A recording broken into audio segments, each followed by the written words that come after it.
Frontera Global. Vamos a hablar de un conflicto que la verdad lleva décadas, pero que podría seguir escalando porque aumenta la tensión en el Cáucaso. Estamos con nuestro querido compañero Anwar Farran para hablar un poquito de lo que pasa entre Armenia y Azerbaiyán, el conflicto de Nagorno-Karabaj, que es un conflicto de larga data y que ha recrudecido en los últimos días.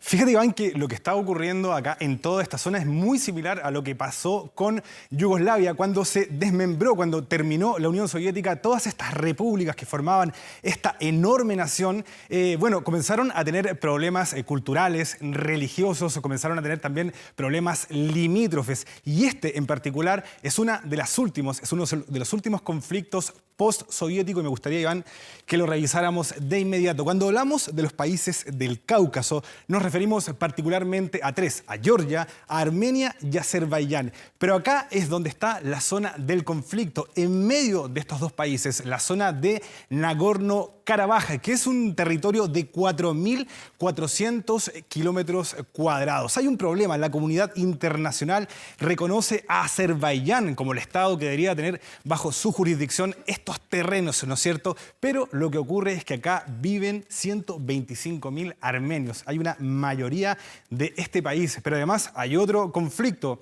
Armenia es un país católico. La iglesia armenia se fundó en el año 303 después de Cristo, y también Azerbaiyán es un país musulmán, históricamente, ¿no es cierto?, apoyado por Turquía. Y bueno, como lo decíamos, la tensión está escalando al máximo nivel. Este domingo comenzaron las hostilidades en el Cáucaso cuando unidades acorazadas de Azerbaiyán tomaron la iniciativa, asaltando por sorpresa el Nagorno desde los extremos norte y sur de la región. Armenia respondió rápidamente en un conflicto que hasta ahora deja ya al menos 70 muertos. Veamos el informe que hemos preparado.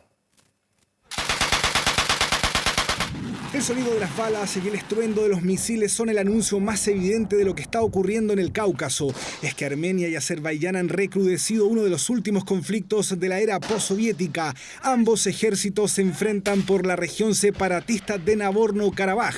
Hasta ahora ya se cuentan cerca de 70 personas muertas.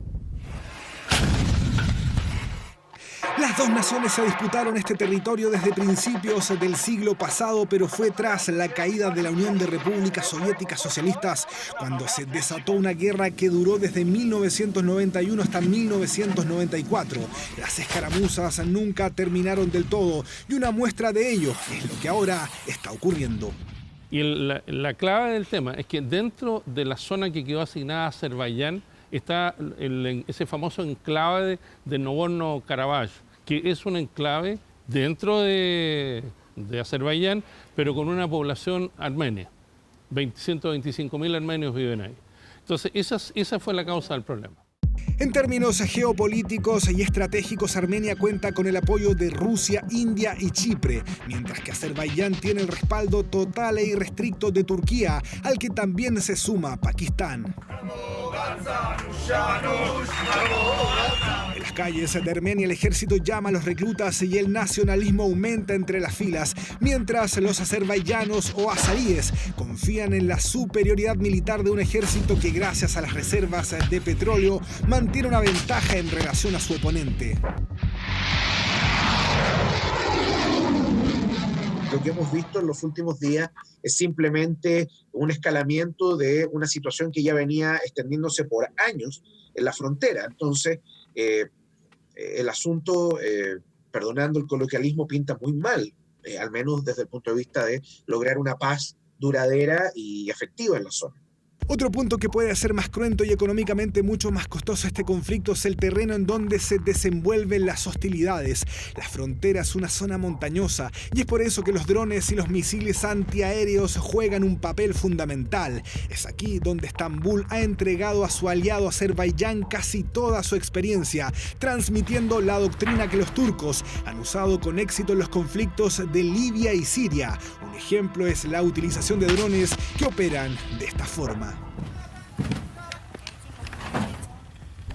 Estos ataques buscan destruir el paraguas antiaéreo del ejército armenio para desplegar los drones azaríes que podrían darle una ventaja a las tropas musulmanas. Rusia y Francia han llamado a un inmediato alto al fuego, en tanto el presidente Donald Trump también se refirió a este conflicto.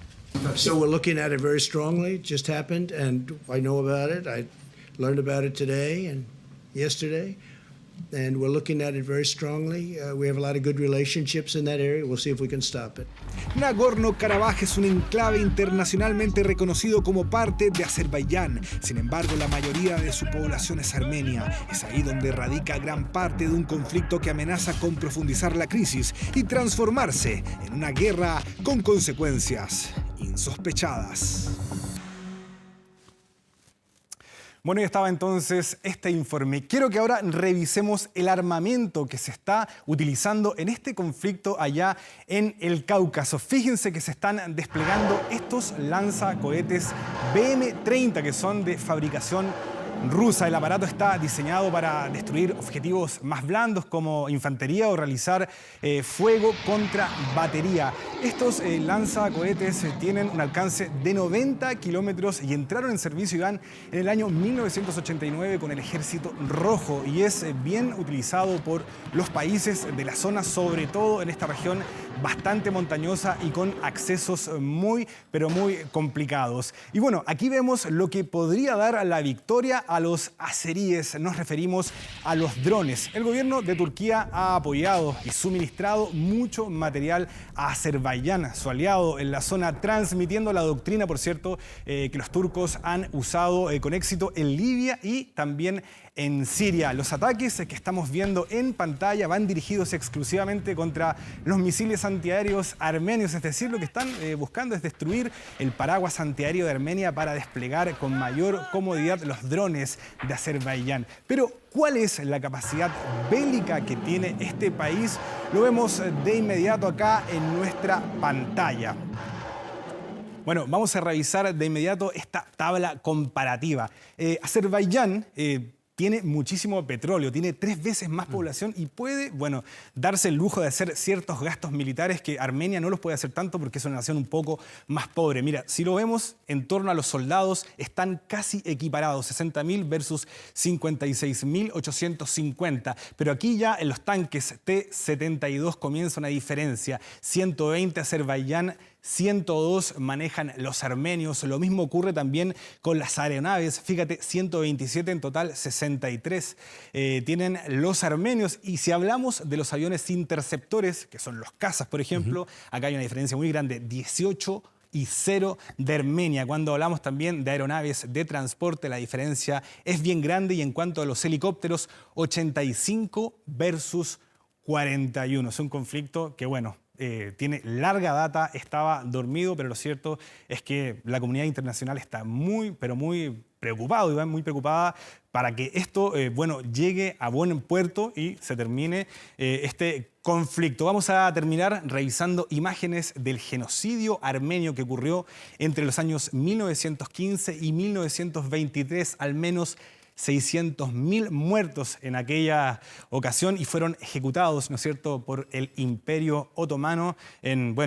Hubo muchísimos abusos contra los derechos humanos, así es que ojalá que estas imágenes nunca se vuelvan a repetir.